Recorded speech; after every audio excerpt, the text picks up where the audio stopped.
चलिए आज कैनरा बैंक के हालिया प्रदर्शन का एक पूरा हेल्थ चेकअप करते हैं। इसे एक रिपोर्ट कार्ड की तरह समझिए, जहां हम देखेंगे कि बैंक ने कहां बाजी मारी है और कहां अभी भी थोड़ी मेहनत की जरूरत है। तो शुरुआत करते हैं सबसे बड़े और सबसे अहम नंबर से। ये है 4,774 करोड़ रुपए। ये कैनरा बैंक का सिर्फ एक तिमाही का नेट प्रॉफिट है। और मजे की बात यह है कि पिछले साल इसी टाइम के मुकाबले ये लगभग 19% ज्यादा है। तो शुरुआत तो काफी दमदार है। अच्छा, तो इस पूरे प्रदर्शन को ठीक से समझने के लिए हम इसे 5 हिस्सों में देखेंगे। पहले एक ओवरऑल ग्रेड देखेंगे, फिर उन चीजों पर बात करेंगे जो बैंक के लिए बहुत अच्छी रहीं, जिन्हें हम ग्रीन फ्लैग्स कहेंगे। उसके बाद देखेंगे कि बैंक ने अपनी किताबों की सफाई कैसे की, फिर कुछ चुनौतियों यानी रेड फ्लैग्स को समझेंगे, और आखिर में भविष्य की योजनाओं पर नजर डालेंगे। तो सबसे पहले ओवरऑल रिपोर्ट कार्ड दिखता कैसा है। देखिए, अगर हम सिर्फ हेडलाइन नंबर्स पर जाएं तो पहली नज़र में परफॉर्मेंस वाकई बहुत मजबूत लग रहा है। यहाँ साफ साफ दिख रहा है कि बैंक ने लगभग हर मोर्चे पर शानदार काम किया है, चाहे वो टोटल बिजनेस हो, लोगों से जमा लिया गया पैसा हो, या फिर बाजार में दिया गया लोन। हर जगह साल दर साल 13% से भी ज्यादा की ग्रोथ है। ये एक ऑलराउंड मजबूत परफॉर्मेंस है। चलिए अब जरा उन सब्जेक्ट्स पर गौर करते हैं जहां बैंक को सबसे अच्छे नंबर मिले हैं। शुरुआत करते हैं उस इंजन से जो इस पूरी ग्रोथ को चला रहा है। ये जो ग्रोथ है ना, ये बस यूं ही नहीं आ रही, इसके पीछे खास स्ट्रैटेजी है। बैंक इसे रैम क्रेडिट्स कहता है, जिसमें लगभग 17% की जबरदस्त बढ़ोतरी हुई है। तो चलिए समझते हैं कि ये रैम आखिर है क्या। इस चार्ट में बैंक की पूरी रणनीति साफ दिखती है। रैम का मतलब है रिटेल, यानी हम जैसे आम लोगों को दिए जाने वाले लोन, एग्रीकल्चर यानी किसानों को दिए गए लोन, और एमएसएमई मतलब छोटे और मझोले कारोबारियों को दिए गए लोन। बैंक के कुल लोन का 58% हिस्सा अब यहीं से आ रहा है और टारगेट इसे 60% तक ले जाने का है।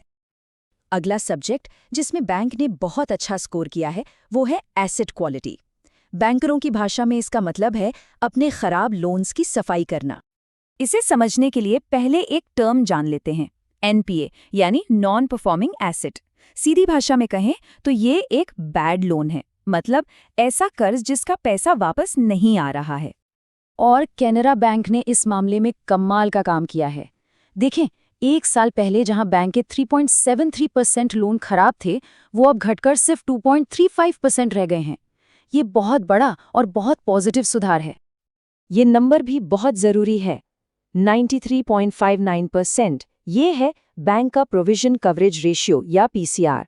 इसे एक तरह का सेफ्टी कुशन समझिए, मतलब बैंक ने अपने जितने भी बैड लोन्स पहचाने हैं उनमें से लगभग 94% के नुकसान की भरपाई के लिए पहले से ही पैसा अलग रख दिया है। ये एक बहुत ही सेफ और हेल्दी सिचुएशन है।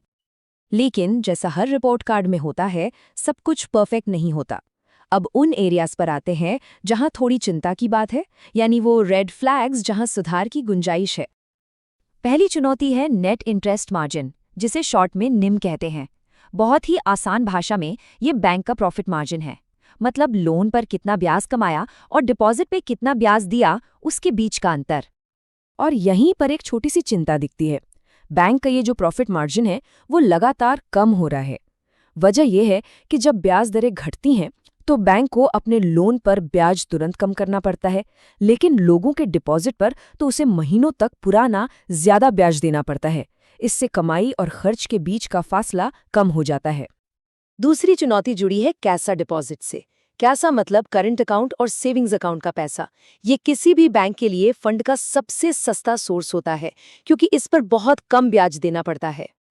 इस मुश्किल को तो बैंक की सीईओ ने खुद माना है।